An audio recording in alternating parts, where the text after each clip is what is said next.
All right, everybody. Well, good morning. It's good to be with all 10 of you today. I'll be honest with you, I forgot it was a time change this weekend. And if not for the fact that Liza posted about it on our Facebook page, I would have been here because of my cell phone, but it would have been accidental. So I'm glad that, so I want to say thank you to all of you for being here today for today's session. I should have kind of factored in the time change, knowing that this would be a lower Sunday today, because this week's session is on busyness and work, and it's one that I think actually is pretty foundational and also applicable to many lives. But hopefully, we'll have folks who catch this on YouTube after the fact and kind of can sit with it a little bit. So like last week, if you were here last week, we will do some table discussion. And so if you're at a table by yourself, you may, unless you just want to talk to yourself, which is totally fine. I do that all the time, and I've got great discussions that I have with just me, but just be forewarned, at the end there will be some discussion questions. And actually maybe today, because it is sort of a smaller group, we could just kind of do them together. We'll feel it out when we get there, what we want to do. But I am glad you're here. Now today, what we're going to do is, like most of these studies, I'll do a really briefer than usual recap. And then we'll get into what we're going to talk about today. Because again, I do want to leave time for discussion in this study. Usually my recaps are pretty substantial, but this is going to be a little less substantial. So all right, so let's begin. We are at session 2 today, the Seculosity of Busyness and Work. Okay, but last week we talked about technology, and we also defined some terms. And so I want to go back and at least say, what do we mean when we talk about seculosity? Because it is a made-up word. So if you've never heard it before, that's because David Zoll invented it for this book. And so I think it's important that at the beginning of at least, maybe we'll just do it every week, we'll define what it is we're talking about when we talk about seculosity. He defines seculosity as a catch-all for religiosity that's directed horizontally rather than vertically, at earthly rather than heavenly objects, okay? And so David Zoll's central thesis in this book that this study is based on is that even though organized religious observance is statistically at a low point, he argues we are actually more religious than we've ever been. It's just that we transfer this vertical religiosity, this heavenward religiosity, and we sort of go sideways, right? And we transfer that religious impulse out into other things, a bunch of other things. Like I said, we talked about technology last week. We'll talk about busyness and work this week. Next week, we'll talk about leisure and food. Then we'll talk about parenting and romance and even politics. We'll talk about politics in this study. And what Zoll has to say about each of those things. But this is how he defines it, very basically, is that seculosity is for religiosity that's directed horizontally rather than vertically, at earthly rather than heavenly objects. Now, I do want to pause before I do talk briefly about what we discussed last week, to say that Zoll goes to great lengths to say that all of these things that he talks about in this book are not bad things, okay? Technology is not a bad thing. Work, like we'll talk about today, is not inherently a bad thing, okay? And he says this explicitly in the introduction and in each chapter. But what happens is we twist these things and we look for our ultimate meaning in them, and that's when they become a bad thing, is when he has this term enoughness that he talks a lot about, how we look for our enoughness in each of these things. So instead of finding our enoughness in our capital R religious faith, we've now tried to find it in our relationship to technology or whatever. And that's kind of the basis of this study. So this is not at all this kind of like, adversarial posture towards all of these things that he talks about. And he even in good humor says, I'm talking about these things as a fellow practitioner, right? Like he is guilty of doing all of the things that he discusses, but that he thinks we go wrong when we try to find our ultimate justification and meaning in these different things. And so, anyway, so last week we talked about how that works with technology. Now, if you have the book, or you've looked up the book, or you've, whatever, you'll notice that none of these things are in order. The first chapter is actually the chapter on busyness, which we're going to talk about today, not the chapter on technology. But the reason why I put technology first in this study is that I think you'll see that underneath each of the things that we talk about, technology has a part to play and a role to play in what he says about each of them. And so I felt like it actually was helpful to put that up front and then kind of go from there. Oh, good. I don't know why my iPad decides to do this every single Sunday morning. But you know how it gives you those weekly screen reports? For some reason, it chooses when I start teaching this class to give me mine every single week. So it just popped up on here, and I'm glad you couldn't see it up there, or you would realize how much of a hypocrite I am from last week as we talked about technology. I don't know why it has to judge me like that at the beginning of every class, but it does. Okay, so what did we talk about last week? So this is basically how he summarizes, or the basic thesis of the chapter on technology, which is that seculosity comes into play when technology ceases to be a vehicle for chasing enoughness and becomes the actual source of it, okay? It's the source of where we find our enoughness. Among the many ways that we harness technology as a, quote, guilt management system, he says, the four most popular fall under the headings of optimization, information, distraction, and affirmation. And we went through each of those last week and talked about how technology promises that we can optimize every aspect of our lives, right? And so, but ultimately we can't because we're humans. And so he talks about how we use the language of computers a lot of times to even talk about ourselves, like we're set for, we need a reboot or whatever it is. And he says that, thinking of ourselves as computers sort of is one way that we unintentionally play into this idea that we can be totally optimized. But of course, we're not a machine, we're a people, and we can't optimize ourselves in that way. He talked about the information that we have access to, how technology enables us, and we'll see this come into play in the chapter on busyness and work that we're going to discuss today. But we have more information available to us than at any other point, and that doesn't just mean that we can Google anything or look up anything. The information that he's talking about is the kind of information that we now can collect about ourselves, right? Like if you have a fitness tracker or an Apple Watch, you probably track your steps, you can track your heart rate, you can track how you've been sleeping, you can track, like all of these different data points now that we have about ourselves. And that data inevitably leads to us measuring ourselves, and measurement inevitably leads to comparison, and comparison inevitably leads to a sense of competition or shortcoming, right? If we don't have as many friends or as many likes or whatever as somebody else, we start to compare ourselves, and it leads us to feel inadequate, which is part of what he gets at when he talks about affirmation as being one of the ways that technology does this for us. And then distraction. I don't think that almost needs any description. I mean, it's easy to know how technology can distract us. There's no such thing as boredom anymore if you can just pull out your phone and, read whatever you want or look at pictures or whatever.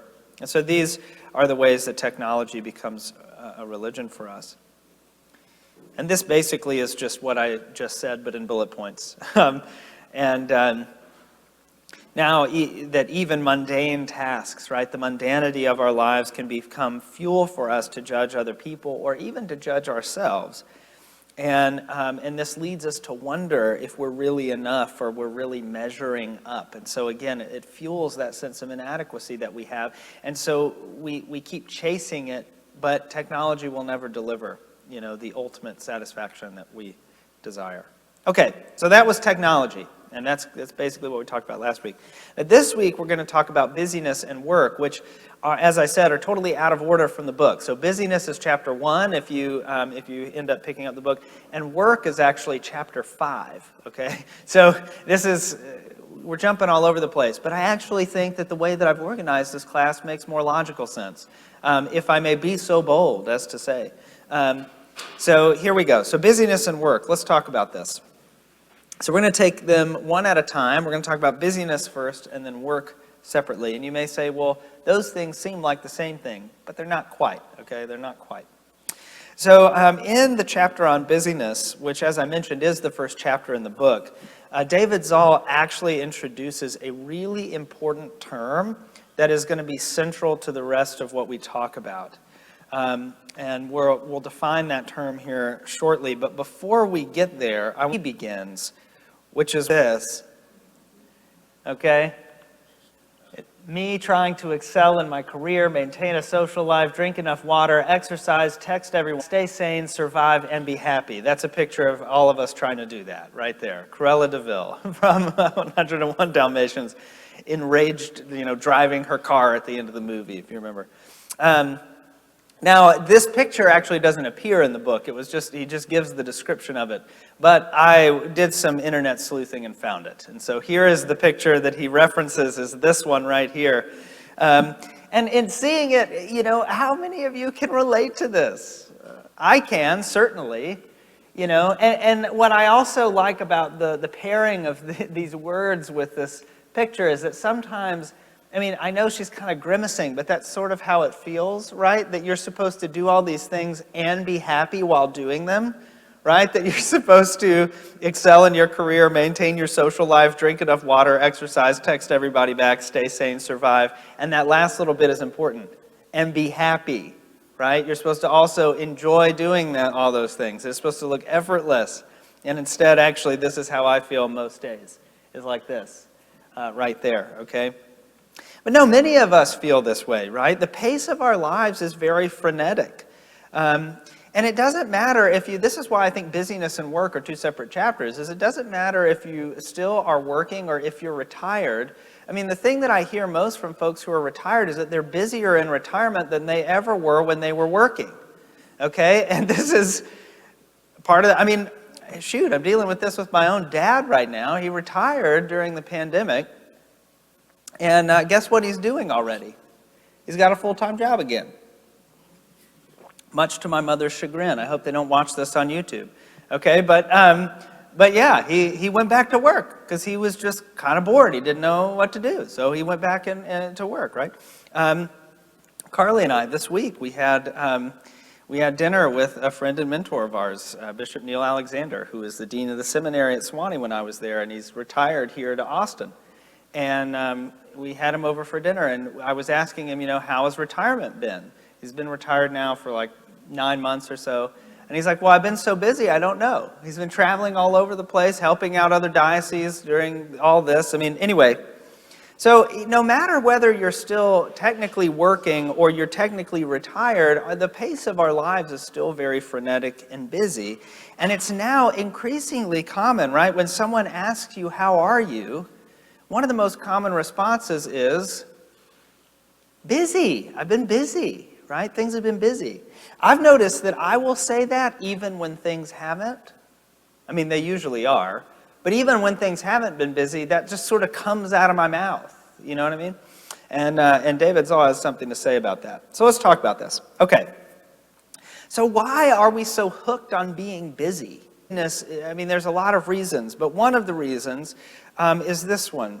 David Zoll says, to be busy is to be valuable, to be desired, to be justified, right? It signals importance and therefore enoughness. This is that term that he uses.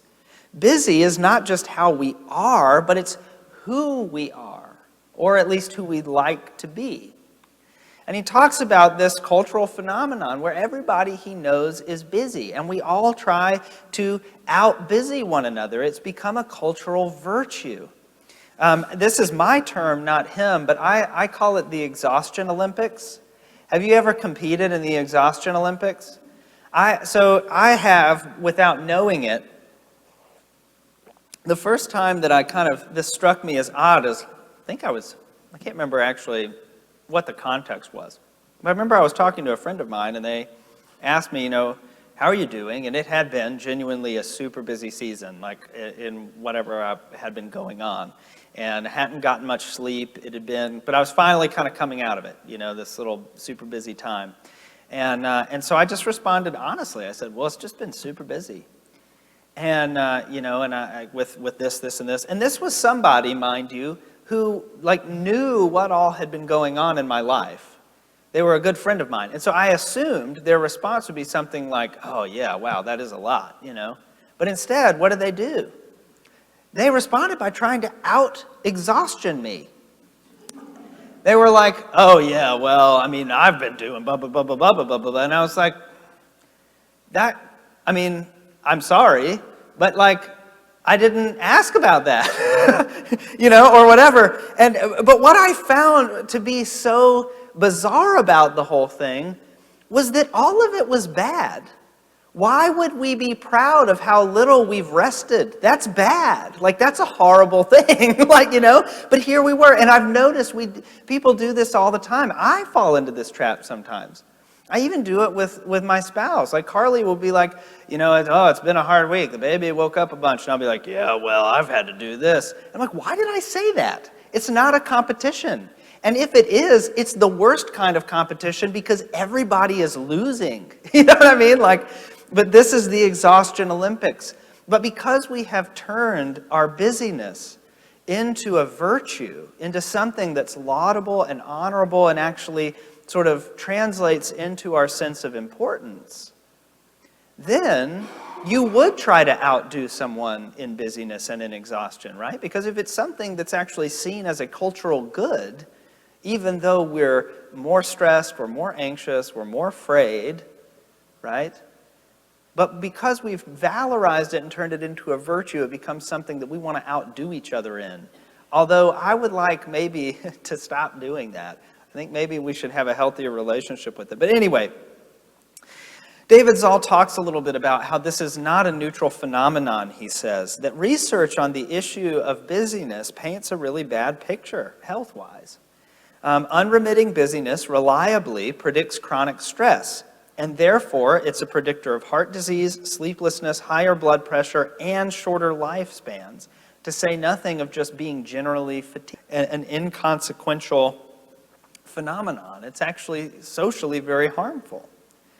But even though all of those things are true, busyness remains attractive because it pulls double duty, he argues, allowing us to feel as though we are advancing on the path of our life while also simultaneously distracting us from unpleasant realities that we might not want to deal with, like certainty, death, pain, all those sorts of things in our lives that we don't want to pause and stop and have to deal with. Busyness allows us to justify not stopping to deal with them, right? Because we're busy. We can just keep going. We move from task to task to task.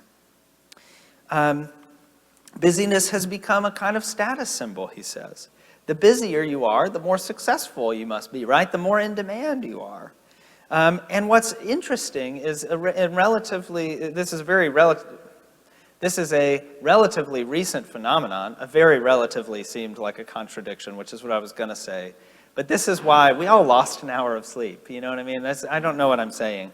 Okay, but a relatively recent phenomenon is that this sort of defies socioeconomic strata. So for basically all of human history, the less that you did, the more important you were. Right? This was actually seen as a sign of status and wealth. Because if you were wealthy, you didn't have to do work. That was actually seen as the thing you aspired to do, And this impacted everything from what activities were seen as higher status activities, as well as standards of beauty, right? Fair skin was seen as more desirable because, again, it meant that you could spend your time inside as opposed to outside, which is where you did work. Outside was where you had to work. So if you were really wealthy, you'd want to. It's why you see these paintings, in the 1700s of these people who are almost glowing. They're ghostly white, and they also look very well fed. That was considered the pinnacle of beauty because it was considered to be the pinnacle of wealth and status. They didn't have to work. They didn't have to move. They just lounged. And that was all they did.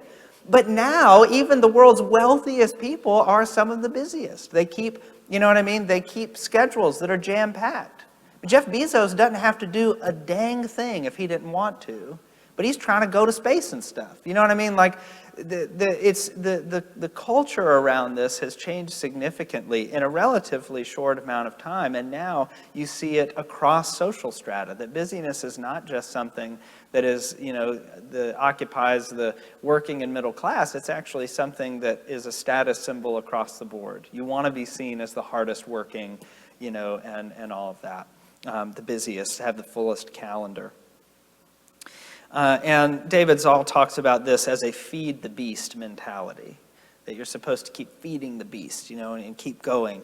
And this is when he introduces this term that I mentioned at the beginning that is crucial to basically the entire argument that he makes throughout the rest of the book. And this term is Performancism, okay?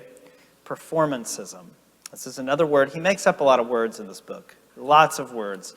But you know what?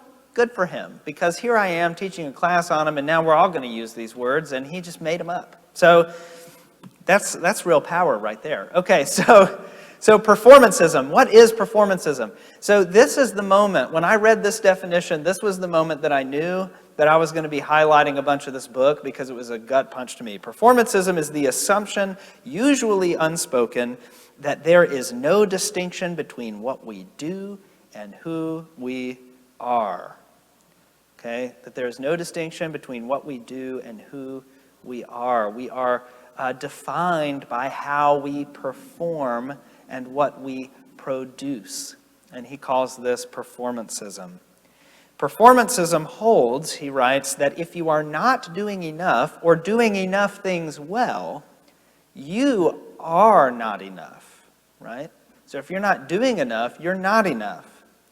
At least you are less than those who are perceived as, quote, killing it. That's what he says, right? What this does is it turns life into a competition. It turns life into a competition to be won or a problem to be solved, as opposed to a series of moments, he says, to be experienced or an adventure to be relished. Performancism invests daily tasks with existential significance and turns even menial activities into measures of enoughness. The language of performancism is the language of scorekeeping, and just like the weight scale or the calendar, it knows no mercy, he says. When supercharged by technology, the result can even be deadly. And we talked about, this is why, again, I wanted to start with technology last week, because it can fuel this beast of performancism with those data points that we now have, all of these different ways that we can measure ourselves and our self-worth, right? And he goes on to discuss rather soberingly how the dogma of performancism lies at the root of a lot of really troubling statistics. Principally, rates of anxiety, loneliness, and fatigue that have contributed to noted rising rates of suicide and self-harm amongst younger kids. This is kind of a big problem. Especially, you can actually see this correlate to affluent, kind of high-achieving areas. So, like he lists some off, Palo Alto, for instance, Fairfield County, Connecticut, the Virginia suburbs of D.C., those kinds of places, they're actually higher.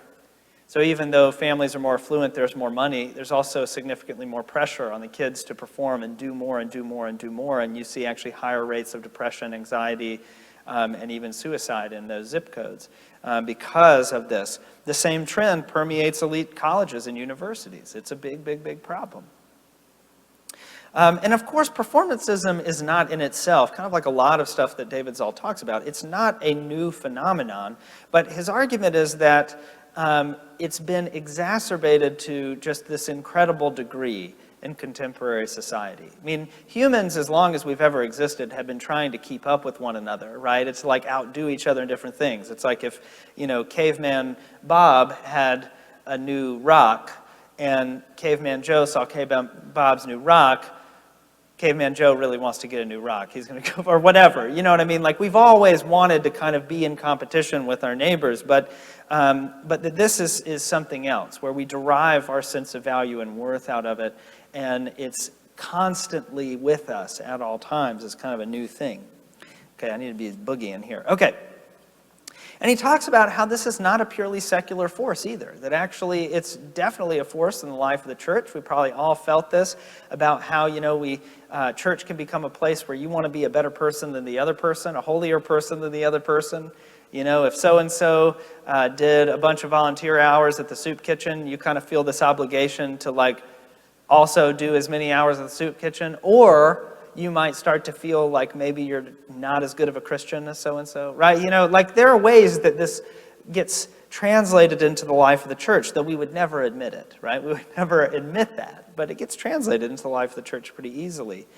And he actually has this phrase that the church baptizes its busyness with religious language, which I think is very, very true. And he says, soon God has ceased to be a good shepherd and instead turns into a divine taskmaster. And this can happen all too easily. And we know it's been going on from the very beginning because Paul basically writes about this in each of his letters. So the early church was struggling with this too. And the exhaustion and anxiety that this can produce the exhaustion and anxiety that this can produce can actually lead a lot of people to just sort of give up on it. Right? This kind of feeling, instead of the church being a respite from this kind of rat race mentality, it starts to just become another version of it, and this pushes a lot of people away from the faith because they're like, why would I have to do this Monday through Friday? Why would I want to get up on Sunday morning and have to deal with this again? Have to be made to feel this way week in and week out. We cease to have that grace at the heart of our ministry when that happens. And in fact, there aren't very many outlets in our world where you can find true respite and peace. And so the church really could be that place. Okay, so that is busyness. Okay, that's busyness. And I want to talk about work, which is related to busyness, and then spend some time discussing. So he began the chapter on busyness with that joke with Cruella de Vil. He begins chapter 5 on work with a very fascinating story. He says, true story. In 1965, Congress held a lengthy hearing to discuss the looming 20-hour work week. Okay? This is what Congress was assured was in our future, according to their estimates. The rapidly expanding automation of the day, again, technology, right, at the heart of this. The rapidly expanding automation of the day meant that by the year 2000, they thought, Americans would have more free time than they would know what to do with. So they had hearings on this in Congress. They talked about how summer camps would have to stay open year-round. People would be taking so many vacation trips that they talked about how the national infrastructure would have to grow to accommodate all of the traffic. Can you imagine that? Can you imagine a 20-hour work week? That was what Congress thought was really going to happen. I don't know where we went off the rails on that one, but that was what we thought was going to happen, 1965, okay? But here's our reality now, right, which we all know, we live in it. Our reality now is that despite boasting the smallest amount of paid days off, okay, so the United States offers its employees on average the smallest number of paid days off of any other industrialized nation, okay, but kind of a lot actually. So even though we offer the fewest number of paid days off of any developed nation, we lead the developed world in untaken vacation days, okay? So we clock in some 1,800 hours a year almost. David's all right. So it's 1,788 hours a year that go unused. Okay, that's how many hours of paid vacation time that go unused on average in the United States, which is 120 more than our counterparts in Britain, 300 more than our friends in France, and 400 more than our friends in Germany. Okay?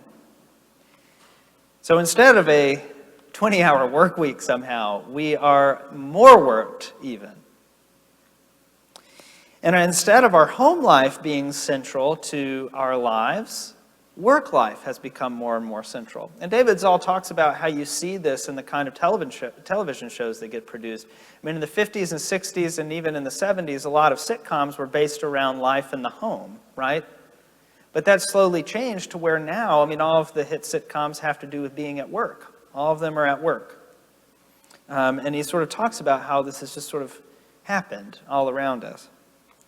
And major companies design their offices so that you don't ever really have to leave them, right? There's all these famous examples of like how Google, basically, if you work at Google, like the campus, it had like water slides or whatever. I mean, not really, but you know what I mean. Like they have fitness centers and you can eat there and you could get your dry cleaning done and get your hair cut and you can bring your pets and you can do all that stuff. Because basically they're saying there's no reason to ever leave. And so work-life balance has been abolished, not because we've figured out how to do it well, not because we've cracked the code, but because work and life have just become one and the same. And that's not David Zoll's quote, that's mine, but I think it's kind of true, right? We've started to, those two things have blended really substantially. And so he says this, he says, when we live to work, rather than the other way around, the distinction between our jobs and ourselves understandably just disappears. In the Bible, St. Paul often takes issue with those who depend on, quote, good works for their righteousness. That should be there, not the, but whoops. For their righteousness. Today, we've simply subtracted the good part, he says. So basically, his argument is we live in a culture of works righteousness, but we don't call it that, right? We don't call it that. And like in the chapter on busyness, he points out here in his chapter on work that this mentality actually has really significant social consequences. It's wreaking havoc on our mental and physical health, and it, corresponds with a lot of, heart disease, sleep problems, all that sort of stuff. We'll actually talk about that next week when we talk about leisure.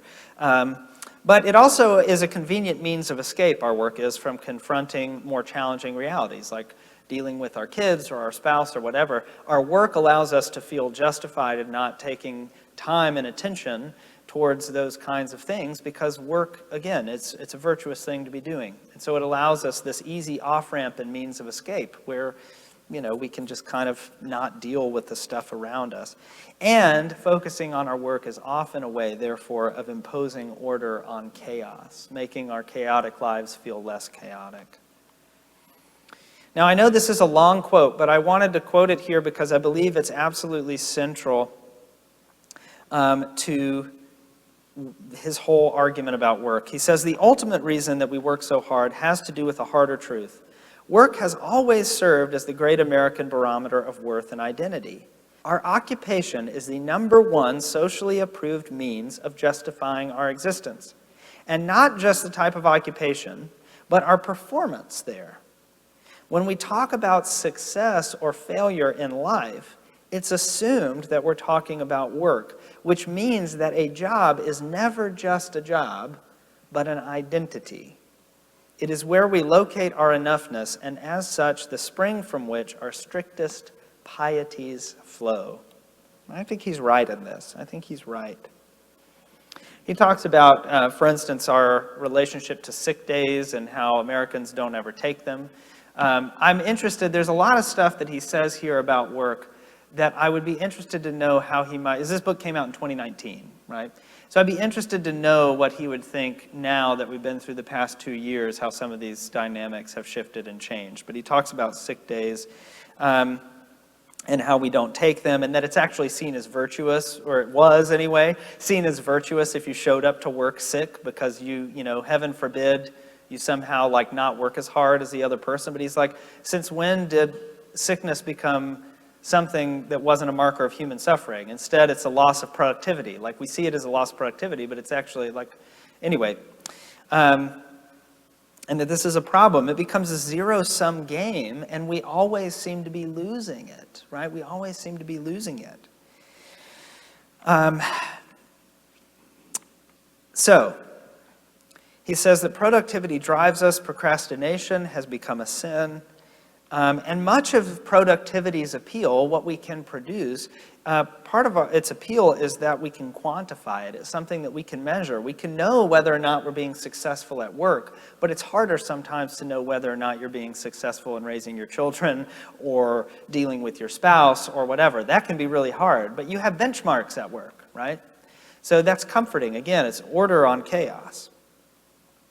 Then he also has this section about failure and work. And he talks about, I'm going to kind of blaze through this so we can spend the last 15 minutes in discussion together. But he has this little section on failure and work, how he talks about in the midst of this kind of cult of busyness. He doesn't call it that, but I'm calling it that. It's kind of cult of busyness. There's been this kind of phenomenon that's sprung up of like valorizing failure, but only in the service of success. You know, so there's like motivational speakers that will talk about failing upwards, or like, you know, talking about how to, you know, I mean, ostensibly it's well-intentioned, right? Like, how do you turn your failures into successes?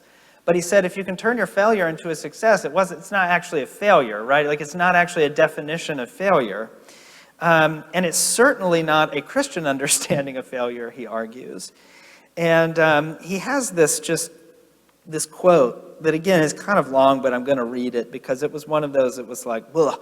And because it's in Lent, I think it's very, very applicable. He writes, "The notion that failure is not failure, but is in fact the first step toward its opposite, may be absurd, but it is also suitably and undeniably cult-like. Ironically, such silver lining-itis buffers us from the very suffering that we are theoretically venerating. Honest failure, on the other hand, hurts. Honest failure is painful. It is out of our control. And there is nothing that we like less than things that hurt and are out of our control. Obviously, some failures do lead to success. Some dead ends do herald new beginnings. This is especially true in relationships. But also, he says, some do not. A biblical truism captures this dynamic well. You cannot pole vault over Good Friday, he says, to get to Easter. You cannot pole vault over Good Friday to get to Easter. A death must truly be a death before there can be new life. Christ was not hanging from the cross, checking his watch, saying another few hours of this and then there's smooth sailing ahead. He really suffered and he really died. He experienced true separation from God. What happened thereafter was unexpected, which is to say, failure in the service of success is not actually failure, he writes. Actually, in my notes, I wrote boom in all caps after that one. That was mine. And so anyway, he has this example after he talks about failure of a blizzard. And he talks about how a snow day sort of lays bare our kind of unhealthy relationships to work because it forces everybody to stop and all that sort of stuff. And it was very interesting reading this again now in our current context, because there's a lot of school districts that now that, you know, online learning has become such a thing, there are a lot of school districts that are outlawing snow days. They say there's no such thing as a snow day anymore. Kids will just do work on their computer instead of at school. So there is no freedom now. There is no thing that can come in and truly stop the relentless cycle of this. You are always meant to produce for someone else. Always, always, always. And he doesn't mention that in here because that wasn't part of his context in 2019. But I think in some ways this has kind of gotten worse. The example he also gives is a lady who is the head of, she was called the most successful woman on Wall Street, and she was the head of Lehman Brothers in 2008. And that didn't go well, obviously. And it was the utter failure of the financial system and subsequently her kind of leaving that behind that she realized her own really unhealthy attachment to work and success. And so she writes, or he writes about her, that the catastrophe of all of that was actually the thing that helped her regain a sense of herself because her relationship with work had become so toxic. And so one of the things that I wonder is that these past 2 years have been this kind of collective catastrophe for all of us. And we are seeing huge shifts in our relationship to work, right? I don't know if y'all have read all these articles about the Great Resignation, about how people are leaving professions, especially, I've been reading some really terrifying things about teachers, which has been kind of a trend for a long time. The teachers are kind of overworked and fed up. Carly was one of those. There's a reason why she's very happy to be at home raising our adorable little baby. One being that our baby is adorable and wonderful to be around. But the other is that, well, I can do that. The cost of childcare is so much, and she made so little as a teacher, it would almost be a wash for her to teach. And there's a lot of teachers, I think, who are feeling that. And teachers aren't the only thing. A lot of service professions, I've seen a lot of statistics about that. But the last 2 years have made a lot of people in a lot of industries renegotiate their relationship to work. And part of what I wonder is, what will this yield? I've seen some aspects of this that I think have worse. Like I said, the snow day thing is kind of horrific to me. But maybe it's also a chance that things might improve. I don't know. We'll see. Okay? But all I know is that it seems that millions of people are searching for dignity and grace and a different sense of self that comes not from how they make their money, but from the way that they live. Okay? And so in his chapter on work, David Zoll ends not with our work as people, but with God's work. He talks about how into our harried and harrying world reverberate the words of that most un-American of Jesus' parables, he says. The parable of the workers in the vineyard. And many of you will remember this parable. It's where a vineyard owner goes out to get some day laborers from the marketplace, right? And he goes out early in the morning, he gets some, he comes back at a little later in the day, and then some near the end of the day, and they all go to work in the vineyard. And at the end of the day, what does he do? He pays them all the same wage, right? And the ones who are there early in the morning get mad about this, and he says, look, I didn't treat you unfairly. I paid you what I told you I was going to pay you, and you agreed to. And are you mad because I'm generous, was the line, is what he says. So David Zoll talks about this parable here, and he says, Christ paints a portrait of a place where reward is not a matter of output or merit, but of grace, where we are valued according to our presence rather than our accomplishment, where all the boss seems to require of his workers is their need. This is, of course, unfair and offensive to the early risers, but it's of deep comfort to those who get there late. It's a deep comfort to the inefficient and the unproductive. The parable sketches a religion of hope, one in which love and esteem are not distributed on the basis of output, where men and women aren't evaluated according to how well they stack up against others, but on the largeness of divine generosity. It may not boost the bottom line, David Zoll writes, but I'm told it works. Okay? And that's how he ends the chapter, is again, not with our work, but with God's work.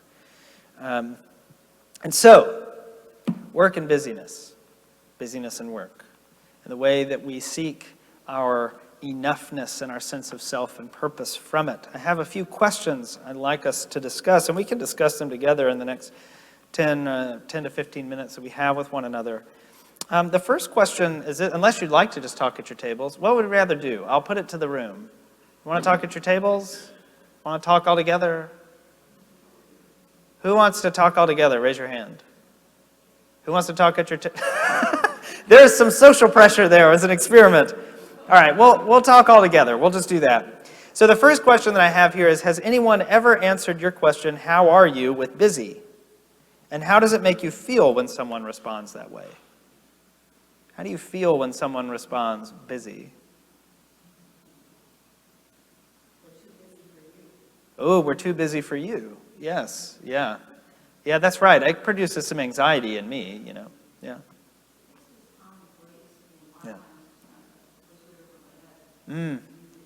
Yeah. Yeah, it's so commonplace it goes over your head, yeah. It is just what people say, right? So it's almost like how before we would say, how are you doing? I'm good. You could have just your house could have caught fire, your car could have exploded, and you'd still just say, doing great, it's sort of the same thing. Yeah. Yeah, that's right. Yes.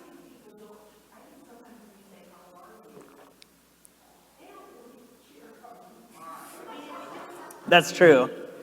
That's true. Yeah, yeah. Yes, yes. Well, I remember, I remember the first time I went to the UK, and I was there to study, and we were I was in this, it's basically this like row home that had been converted into student housing with these like little individual dorm rooms, and then we had a common like living room and kitchen that we would all use to cook food. And there were some other American students in there, but there were also some British students who had been put in that same house with us. And so we would get into all these great conversations about cultural differences. And that was one of the things that they mentioned, was how bizarre they felt that it was that we asked that as a question. They were like, why do you ask that? It's clear, like it's literally just like perfunctory. Like there is absolute, but everyone say, how are you doing? And I'm like, I don't know. It's just what we do. We just say that. But they thought that was very bizarre, because they were like, you would only ask that if you genuinely meant it, or whatever.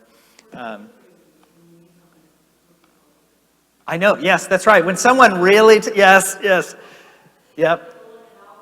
That's right, that's right. Yeah, when someone really tells you, you're like, oh, ooh, I should have just gone with hey, That's right, yes. No, that's right. Well, yeah. So David Zoll coins the term performancism, right? We talked about that in this chapter, to refer to the way in which we seek to justify ourselves as enough through how much we accomplish. How does this definition resonate with you in your own experience? I mean, like I said, when I read that definition, and I was like, ooh, that is definitely something that I do, and it's probably bad. How did does that resonate with, are you guilty of this? Do you too need to repent of performancism? I did. I certainly did.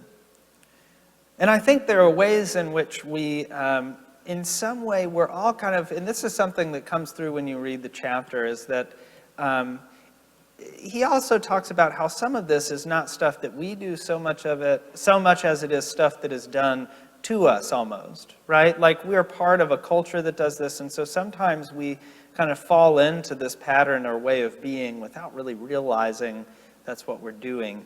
And so to me, to have a name for it was helpful. So, okay, let's go to this next set, because these are, I think, better questions. How are work and identity related? What careers do you think are easiest to integrate with a sense of identity, and why do you feel that these careers are easier to do that? Do you think there are some careers that are easier? This wasn't my discussion question for the book, but I thought it was really fascinating. Are there some careers that you feel are like more yoked with identity and sense of self? Doctors, okay. And why is that? Why do you feel that a doctor is one of those things?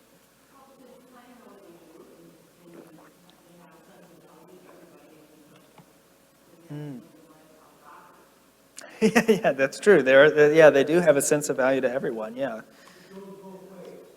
Uh-huh.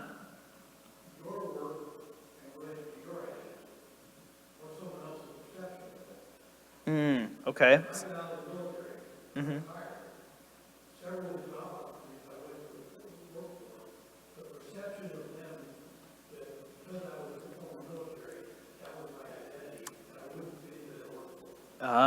Okay. Yeah, that's a good point. That's a two-way street. Yeah, it's how you yourself view it versus how it's perceived by someone else.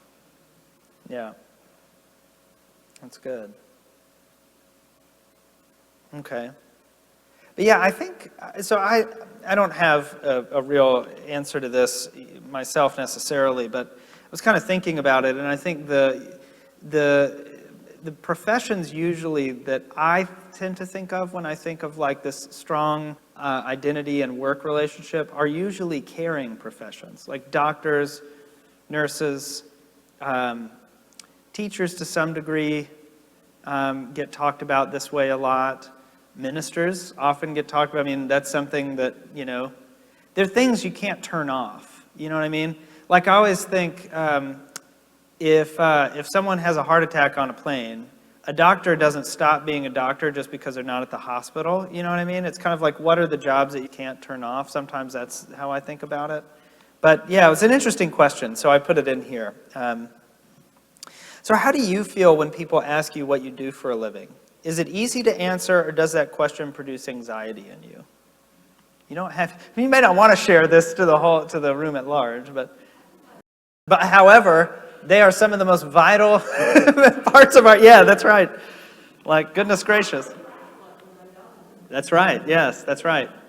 Yeah, I think it's interesting, right? Because part of it is how you view yourself or what you expect their response to be.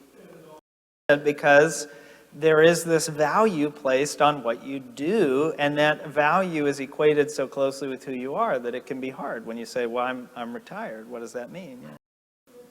Yes. Well, and also a pretty full-time job, actually. You know, like, yeah. Domestic. I like that. I like that. Yeah. Yes. Well, yeah, I mean, but it is so true, though. There are, certain forms of work and labor and busyness that are not as valued, right? That are devalued over others in a way that I think is very telling about our culture and society. It's not just that we equate work with a sense of self, but it's also that we equate certain work in particular as more important or less important than other work. I think that's really fascinating. I tend, if I'm wearing this, most of the time people know what I do, right? But I always kind of, especially like if I'm in an airport and I'm just sitting there and someone talks to you and they say, well, what do you do? There's always this little moment in my head where I go, do I really tell them? Do I really tell them? Because it's one of those things where depending on where you are, and you have no idea what this person's relationship to the church is, could be absolutely horrific, right? And the second I say I'm a minister, that just opens up every kind of thing, And so I will tell you, this question produces some anxiety sometimes for me, to know, well, what do I really say? Do I say? I don't know. I don't bring the portable confessional, but it's like I do. Though I do have to say, and this is one of those things that in seminary people talked a lot about, is like, et cetera, et cetera. I actually have found it's of great benefit to wear your clericals to the airport, because I often just do really mistaken things at the airport, like book the wrong flight or whatever, and people take pity on you as a man of the cloth, and they say, oh, we'll fix it for you. So I've not had bad experiences, but maybe others have. I don't know. But I think too I hear a lot of stories. I mean, hearing the thing you said about staying home with your children. The stories that I hear from women who are in ministry, especially ordained women in ministry, are really kind of, this question really is anxiety-inducing. Because if it's weird for me to say I'm in ministry and that opens up a can of worms, if it's a lady, that can open up a lot for people. And the kind of things that people feel a license to say to you, not knowing you at all, are sort of horrifying sometimes. But sure. Yeah, no, I think that's a good point as well. Then this is where we'll leave it for today with this last question to consider about how the pandemic has impacted your relationship with work. I know it has impacted all of us in some way. But I will say this, and David Zoll touches on this a little bit in the book, but something that I think about when I think about like our relationship to work and busyness is also the kind of work that you do. Like, Spencer, you know this because we work in the same building and talk all the time, but I feel like knowledge work of any kind, whether it's ministry or, any kind of any kind of knowledge work, right? That's not, that is less project-based with like actual metrics and outcomes that you can, that has steps and whatever. That can be tricky too sometimes to define where your relationship with your work is, because it's not, like I remember the question that I had for the first 2 years in ministry was that I didn't know how to know when I was done. I had no idea, I didn't know how to, I went in my rector's office and I was like, how do I know when I can go home? Because there's always more to do. Like, you could always be doing more, right? But you have to call it at some point. You know what I mean? So I'd go in there and be like, how do I know that I've done it today? Like, I don't know if I'm done today. And it seems kind of silly and dumb, but I think at the same time, though, that's a real question for our relationship with work a lot of times, and it's how you get on these kind of treadmills with it. Anyway, well, thanks for being with me today. We'll end with a quick prayer before we go, I know. And then I've got to go get ready for church because Mother Kelly's not here and I'm the only person. So we'll say a quick prayer and then go. And then next week we'll talk about leisure and food. So we've talked about busyness and work. We'll balance it out with the seculosity of leisure and, yes, the seculosity of food. The Lord be with you. Let us pray. Gracious God, we thank you that you do give us work to do, that you did make us to be curious and industrious and to like to create, to think. We thank you that you allow us to be satisfied in work that is well done. But we pray that we would continue to have a good relationship with our work, whatever it looks like, whether that's work that we do for a salary or our pay or whatever, whether it's work that we do because we believe in it after we've done our time in the corporate world. I pray that you would bless it, that you would bless what we do, that you would bless the work of our hands and the work of our hearts, that we wouldn't derive our sense of self and self-worth from it, but rather just a sense of purpose. And remember that our true sense of worth, our true sense of enoughness, comes from you and you alone. For it's in your name that we pray. Amen. Thank you.